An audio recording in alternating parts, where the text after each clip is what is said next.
Joining us now is Kerry Picket, the senior campaign reporter for the Washington Examiner.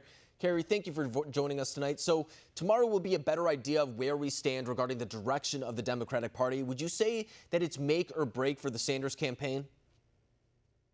It sure looks like that, because certainly there's about 352 delegates up for grabs if you look at all the 6 states that are going to be out there for voters to go to.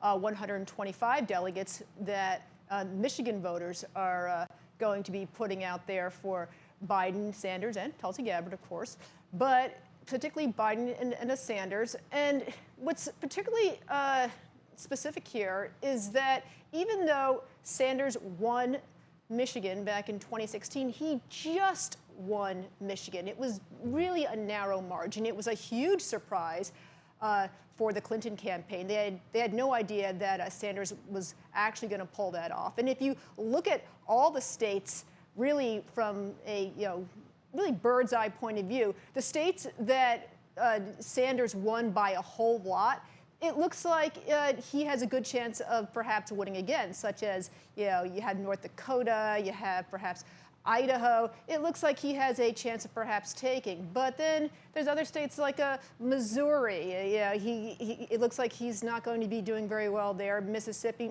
no, not very well there. But Michigan, it looks like if he does not win there this time around, it looks like the stake could very well be put through his heart.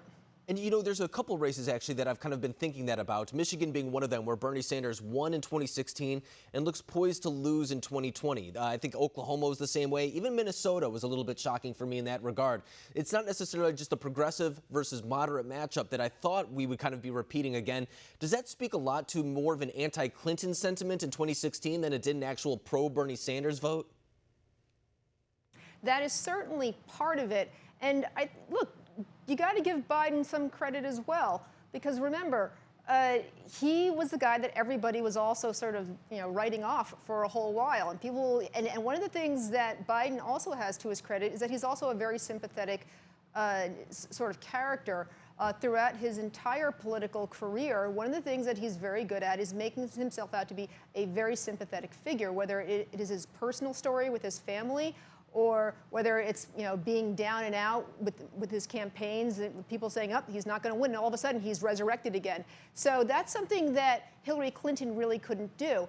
So now what we're seeing that with Sanders, back in 2016, he had a lot of minority voters who came out for him. Those minority voters aren't there anymore, and they're going more towards Biden now. And remember, people love a winner.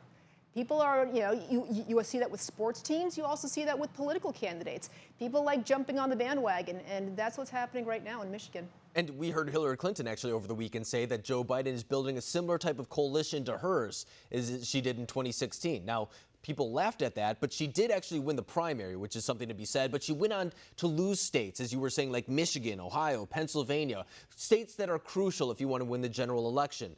Are those states once again going to be the ones that Joe Biden really needs to target, really go after, those Rust Belt states in order to win the White House? Oh, well, certainly. I do think that if Biden gets the nomination, one of the things that the Biden campaign will at least certainly be cognizant of, or at least they should be cognizant of, is not to make the mistakes that the Hillary Clinton campaign did, was certainly go to the states that the Hillary Clinton campaign ignored, such as Wisconsin, for example, but also the thing that the Biden campaign needs to do is to bring in those voters that the Bernie campaign is very good at bringing in, such as young voters. Now, just because the Biden campaign is doing very well right now doesn't mean that their old problems go away. And that has to do with the enthusiasm issue.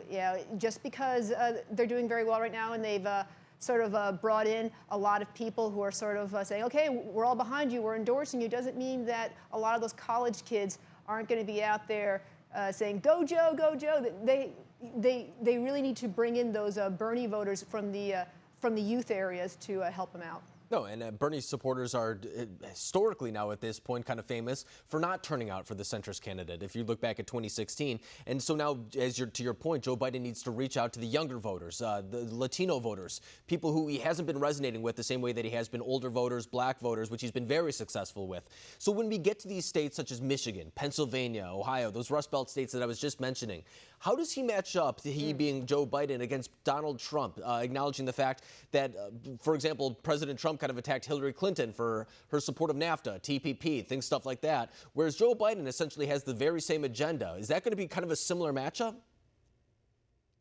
Well, remember, you also had Joe Biden, who, as you just mentioned, he was a big supporter of a NAFTA, where you also just had Donald Trump, who signed off on the trade deal with USTA with the Mexican government. But also remember, though, people only care about the here and now.